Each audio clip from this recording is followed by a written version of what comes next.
हित की बात कर रहे हैं, उनसे पूछिए कश्मीर में पूछना पड़ता था, गोली मारे हैं आतंकवादियों, गोली मारे। इनका एक्टिंग बता रहा पूछा नहीं जाता है। मानसिक स्तर इनके क्या है ये बता दे रहा है। ये देश को कहाँ ले जाएंगे? असाइलम कोई देगा? आप सुनिए, राष्ट्रवाद का माने ये लोग नहीं जानते हैं। अगर पड़ोसी भूखा मर रहा है तो ये अस्पताल नहीं ले जाएंगे। पड़ोसी का बच्चा फ्री में इंजेक्शन ला रहा है। अरे लड़ाई नहीं, खरीद कर नहीं आ रहा है, लड़ाई फ्री में जा रहा है। तो इंजेक्शन लगा है। राष्ट्रवाद का माने बेरोजगारी उसी के लिए जो कुछ नहीं करना चाह रहा है। नहीं तो इस सरकार में जितने भी लोगों ने रोजगार पाया है, जो भी नौकरियां सरकारी नौकरियां मिली हैं, एक धेला एक चवन्नी किसी ने घूस नहीं दी है। सबसे बड़ी उपलब्धि इस सरकार की। नमस्कार, गोरखपुर लाइव देख रहे हैं आप, आपके साथ मैं हूं नीतीश गुप्ता। मौसम चुनावी है तो सबकी राय लेनी जरूरी है। इस समय दीवानी कचहरी में है और अधिवक्ताओं की राय जानेंगे कि सरकार से खुश हैं या नाराज हैं। 2022 में क्या लगता है किसकी सरकार बनेगी? कुछ अधिवक्ता हैं, उनसे बातचीत करेंगे। क्या नाम है आपका सर? प्रियानंद सिंह, पूर्व मंत्री bar association civil court Gorakhpur. अच्छा, ये बताइए क्या लगता है 22 में क्या होगा? बदलाव होगा या फिर सरकार रिपीट करेगी? बदलाव का कहाँ प्रश्न उठता है? योगी जी इतना अच्छा काम कर रहे हैं तो बदलाव का तो कोई प्रश्न ही नहीं उठता है। फिर बनेगी सरकार, योगी की ही सरकार बनने वाली। वहाँ विपक्ष के लोग ये आरोप लगाते हैं कि अपराध बढ़ गया है, अपराधियों फिर जो एक विशेष जाति के लोग जो हैं जमकर अपराध कर रहे हैं। नहीं, ये तो एकदम सरासर गलत है। अब नाम लेके तो नहीं कहा जा सकता, लेकिन आप यहीं गोरखपुर में ही देख लीजिए कि कहीं कोई इस तरह की कोई बात नहीं है। कोई जात देख करके अपराधियों की कोई जात नहीं होती है। जो अपराधी है उसके साथ कानून कार्रवाई करता है, चाहे कोई भी सरकार रही हो। योगी सरकार के बारे में इतना हम जरूर कहेंगे कि अपराध पे अंकुश लगाने का उन्होंने भरपूर प्रयास किया है और उसमें वो कामयाब भी रहे हैं। 100% 100% कामयाब रहे हैं। सहमत हैं, इनकी विचारधारा से मैं पूर्ण सहमत हूँ। सरकार बेहतर काम, बहुत शानदार काम की, इतने अच्छा। महंगाई, बेरोजगारी, बिल्कुल, महंगाई पर भी बहुत शानदार काम की है। बेरोजगारी भी नहीं है। सारे लोग जो अपना काम करना चाहते हों और रोजगार परख हैं, किसी को किसी तरह की समस्या नहीं है। राजनी, डकैती, चोरी सारी चीज़ें बंद हो चुकी हैं। गांव में किसानों तक को 24 घंटे बिजली मिल रही है। सिंचाई की किसानों को भरपूर व्यवस्था है। डबल डोज राशन मिल रहा है। फ्री सेवा। 14-12 हज़ार रुपया सार्वजनिक सुलभ शौचालय, जिस गांव में हम लोग जाते थे, घुसते घुसते गांव में इतनी बदबू होती थी। सारी स्वच्छता अभियान इतनी शानदार हो गई जिसकी जितनी भी प्रशंसा की जाए कम होगी। आपको लगता है सरकार ने बिल्कुल बिल्कुल बहुत शानदार काम की है और सरकार फिर आएगी और प्रचंड बहुमत से आएगी। क्या अनुज अस्थाना एडवोकेट। अभी आप अपराध की बात कर रहे थे। एनसीआर की रिपोर्ट बताती है कि चाहे पुलिस कस्टडी में मृत्यु सबसे ज़्यादा योगी सरकार में हुई है। जो एक जात विशेष का भी बताए हैं, एक जात विशेष के अपराधी खुलेआम घूम रहे हैं, उन पर शासन का कहीं भी डंडा नहीं चला, उनका संरक्षण प्राप्त है। इसीलिए जनता में आक्रोश है। यह सरकार केवल जुमलेबाजी करती है और उस जुमलेबाजी का खामियाजा इस चुनाव में जनता उसको देने जा रही है। अधिवक्ता हैं अभी आपके सामने, ये लोग ये अभी आप लोगों के सामने ही सर आपने इन्होंने कहा 100% अपराध खत्म हो गया है, अपराध मुक्त हो गया है। एनसीआर की आप पढ़े लिखे, आप पत्रकार हैं, आप खुद ही जान लीजिए। एनसीआर की रिपोर्ट अभी निकाल के देख लीजिए। चाहे हत्या की रिपोर्ट हो, दूना हुआ, डकैती का हो, दूना अपराध बढ़ा है, चाहे महिला के साथ बलात्कार हो, ये दूना अपराध यूपी में 5 साल के उसमें हुआ है। जिस रिकॉर्ड की बात कर रहे हैं वो रिकॉर्ड आपने नहीं देखा कि अपराध बढ़ा है? नहीं, अपराध बढ़ा नहीं है। सुनिए, जहाँ तक आप बात कर रहे हैं अपराध मुक्त हो चुका है, तो अपराध मुक्त तो कभी नहीं होगा। अब ये कहिए कि 100% अपराध समाप्त हो गया है, तो 100% अपराध कभी समाप्त तो आपने कहा था ना सर, ये नहीं कहा। हमने कहा कि अपराध पे उन्होंने अंकुश लगाया है और बहुत ही अंकुश लगाने में वो पूरी तरह से कामयाब रहे हैं। लेकिन अब ये कही कि 100% अपराध ही समाप्त हो जाए, अपराध ही बंद हो गया है, तो ये नहीं। कोई भी सरकार आ जाए, अपराध और अपराध कोई भी सरकार रहे, देखिए अपराध रुकने वाला नहीं है। कोई भी सरकार रहे। मेन मामला ये होता है कि लाइन ऑर्डर मेंटेन करना सरकार का काम होता है, प्रशासन का काम। क्या अभी आंकड़ा बता रहे थे कि जेल में मृत्यु हो गई, मार लाइन ऑर्डर का मतलब होता है कि आप अगर सड़क पर घूम रहे हैं, गोल घर बीच चौराहे में आपका चैन छीन लिया जा रहा है, ये लाइन ऑर्डर को चैलेंज है। बीच चौराहे पर आपको गोली मारी जाए दिन दहाड़े, वो लाइन ऑर्डर का मेंटेन है। घर में बैठे हुए कोई गोली मार दिया तो कोई क्या कर लेगा? क्या करेगी? में क्या हुआ? लखीमपुर खीरी में जो हुआ है उसको न्याय मिल रहा है। जो पीड़िता होगी कानून का सहारा ली होगी। न्यायालय हमारी बैठी हुई है, न्यायालय के ऊपर सबको विश्वास है। गोरखपुर में मनीष गुप्ता तो मनीष गुप्ता का पुलिस वाले कहाँ हैं इस समय? जो अपराध किए हैं पुलिस वाले वो कहाँ हैं? जेल में हैं। अच्छा, सभी लोग जेल में, सब लोग जेल में हैं। सुनील मिश्रा। ये बताइए कि युवा हैं, क्या लगता है युवाओं के लिए सरकार ने क्या काम किया? बेरोजगारी एक बड़ा मुद्दा है। देखिए, बेरोजगारी किसी भी सरकार में हो वो रहेगी, और बेरोजगारी उसी के लिए जो कुछ नहीं करना चाह रहा है। नहीं तो इस सरकार में जितने भी लोगों ने रोजगार पाया है, जो भी नौकरियां सरकारी नौकरियां मिली हैं, एक धेला एक चवन्नी किसी ने घूस नहीं दी है। सबसे बड़ी उपलब्धि इस सरकार की। नहीं तो इससे पहले 5 लाख 4 लाख 2 लाख नीचे के वार्ड अध्यक्ष से लगायत ऊपर का राष्ट्रीय अध्यक्ष तक सेट करता था कि इसको इतना पैसा ये नौकरी इतने पैसे में बिकेगी, चपरासी इतने का रेट ये है, लेखपाल का रेट ये है, ग्राम सेवक का रेट ये है, एसडीएम तक बेच डाले गए हैं साहब। अब उससे बात और बड़ी बात क्या बताऊं, इस सरकार की उपलब्धि ये है कि एक पैसा कहीं किसी का कोई भी महंगाई कोई मुद्दा नहीं है। सरकार पे जो आरोप लगता है ब्राह्मण के खिलाफ है ये सरकार, ऐसा कुछ नहीं। मैं स्वयं ब्राह्मण हूं और मुझे ये कहने में तनिक भी गुरेज नहीं है कि ये सरकार के ऊपर जो आरोप लगा है वो झूठा है, सरासर झूठ है, ऐसा कुछ भी नहीं है। अच्छा, हाथा परिवार है, ब्राह्मणों का बड़ा चेहरा माना जाता है। सपा क्यों उन्होंने पकड़ लिया? वो कहते हैं कि सरकार जो है ब्राह्मण विरोधी काम कर रही है। वो उनकी व्यक्तिगत पसंद है। वो भाई, राजनीति एक ऐसी चीज़, बहुत सारे लोग हैं, बहुत से यादव परिवार के मुस्लिम लोग और सभी लोग बीजेपी में हैं, कांग्रेस में हैं, सपा में हैं। तो वो उनकी इच्छा है, जहाँ पे जो व्यक्ति अपने आप को लगेगा कि मुझे जीत जहाँ से मिल सकती है वो वहाँ जाएगा। लगता है सरकार अपराध मुक्त, मतलब जो भी है सरकार आने के बाद अपराध मुक्त हो गया यूपी, बेरोजगारी खत्म हो गई, महंगाई है, अपराध पे पूरी तरह से कंट्रोल हुआ है। इक्का दुक्का घटनाएं हर सरकारों में होती हैं। बाकी महंगाई और बेरोजगारी कोई मुद्दा नहीं है।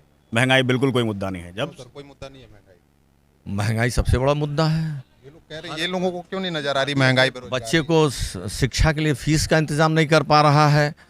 जो पौष्टिक आहार लेता था, आप खुद ही यूपी का आंकड़ा देख लीजिए, भारत सरकार का आंकड़ा देख लीजिए कि भूखमरी में उत्तर प्रदेश, उड़ीसा, बिहार से भी नीचे आ गया। ये मैं नहीं कह रहा हूँ, कोई ऐसा अधिवक्ता नहीं होगा, 99% नहीं तो 90% अधिवक्ताओं के बच्चे इंग्लिश मीडियम स्कूलों में पढ़ते हैं। ये देखिए आंकड़ा बता रहे हैं कि जितने अधिवक्ता हैं 90% भी होंगे। ये जो बता रहे हैं कि 90% अधिवक्ताओं के बच्चे अंग्रेजी मतलब इंग्लिश स्कूल में जो है पढ़ाई करते हैं। तो ये कह रहे हैं कि ना कोई महंगाई रह गई है, इसीलिए लोग अच्छे स्कूलों में एडमिशन करा। देखिए इनका लड़का खुद इंजीनियरिंग कर रहा है, क्या बात करेंगे? लेकिन हो चुका है महंगाई और वो कांग्रेस के समय का खोला हुआ और सरकारों के समय में वो व्यवस्था की, उसके अनुसार हमारा बच्चा पढ़ा। ऐसी कोई व्यवस्था ये कम्युनिस्ट माइंड के हैं, वामपंथी हैं। हाँ, इसलिए मोदी और योगी का शुरू से विरोध कर रहे हैं। हाँ, अच्छा, वामपंथी है इसलिए? नहीं, मैं कोई पंथी नहीं हूँ।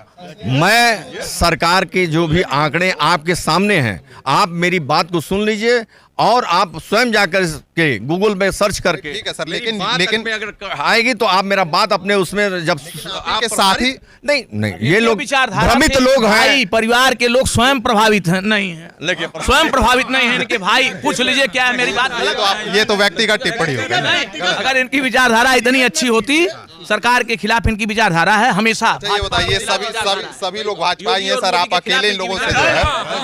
अकेले नहीं है। हाँ, एकदम विचार ऐसा है कि आपकी नजर में सरकार बेहतर काम की है? बेहतर काम कर रही है ये हम नहीं कहेंगे, लेकिन बेरोजगारी, महंगाई ये सरकार की विफलताओं में गिनी जा रही हैं। विफलताओं के चलते सरकार जाएगी आएगी? आप पूछ लीजिए, जिनके बच्चे पढ़ रहे हैं उनकी फीस जुटाने में लोगों की हालत कर, इस कोरोना काल में बच्चों की फीस जमा करने के लिए लोगों को नाकों पसीना चुराना पड़ा। बच्चे नहीं पढ़ाई करते क्या ये लोग कहे? ये लोग तो खुद कह रहे थे, आज टीवी पे नहीं कर रहे हैं, लेकिन ये लोग खुद परेशान थे। अच्छा, कैमरे के पीछे कहते हैं बड़ा महंगाई है। इनका बच्चा कहाँ पढ़ता है? इनका बच्चा भी कॉन्वेंट में पढ़ता है। सिलेंडर जहाँ तक महंगाई की बात है, आज के 10 साल पहले मजदूरी 70 रुपए गाँव में ली जाती थी, आज 400 रुपए मजदूरी है। जितने कर्मचारी हैं, जितने तो महंगाई निश्चित रूप से बढ़ेगी। हम लोग किसी पार्टी से नहीं है। पार्टी से नहीं तो अच्छी बात है, इसीलिए सभी लोग अपना राय रख रहे हैं।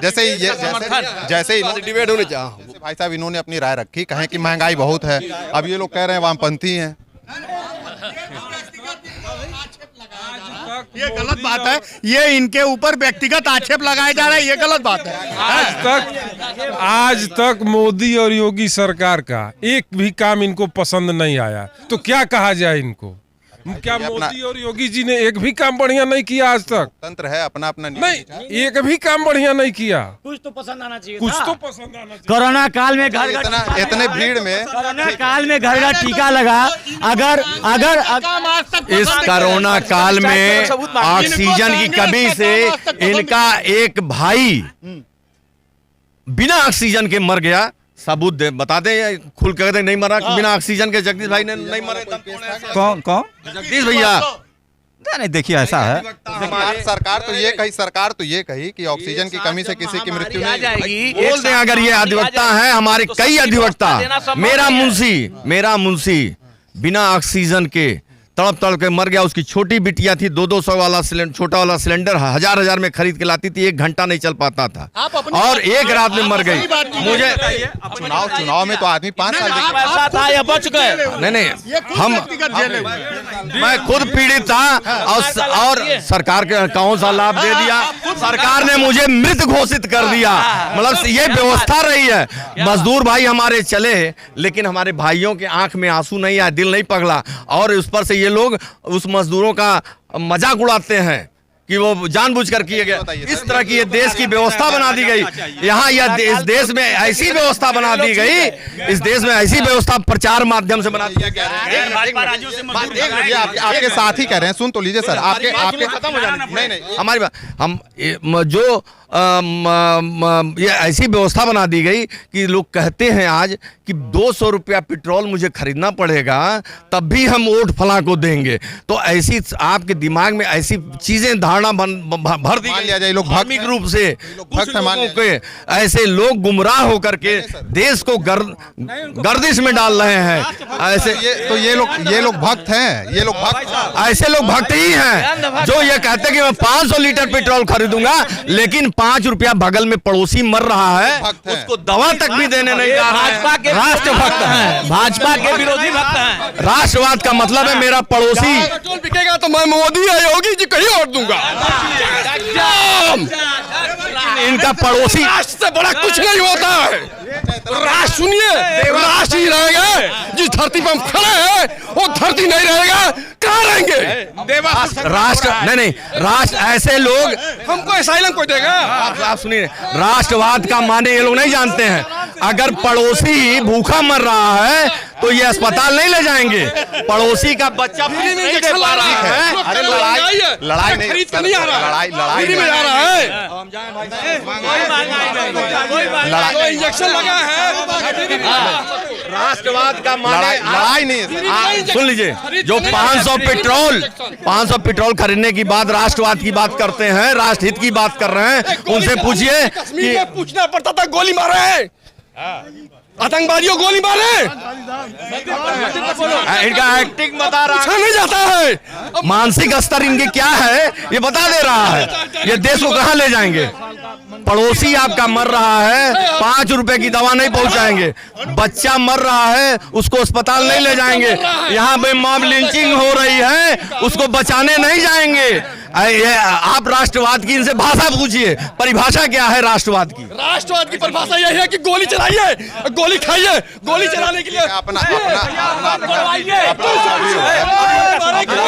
है। और यहाँ पे तमाम वकीलों से हम बातचीत कर रहे थे और वकीलों से बातचीत करने में आपने देखा गर्मा गर्म बहस भी हुई। कुछ लोग सपा के पक्ष में दिखे तो कुछ लोग जो है भाजपा के पक्ष में, ये व्यक्तिगत कुछ टिप्पणी भी हो रही थी। खैर, अब 22 का चुनाव नजदीक है, 3 तारीख को यहाँ पे वोटिंग होनी है, 10 तारीख को नतीजे आएंगे तो देखना होगा कि जीत किसकी होती है। बाकी अन्य खबरों के लिए जुड़े हमारे साथ, देखते रहिए गोरखपुर लाइव। धन्यवाद।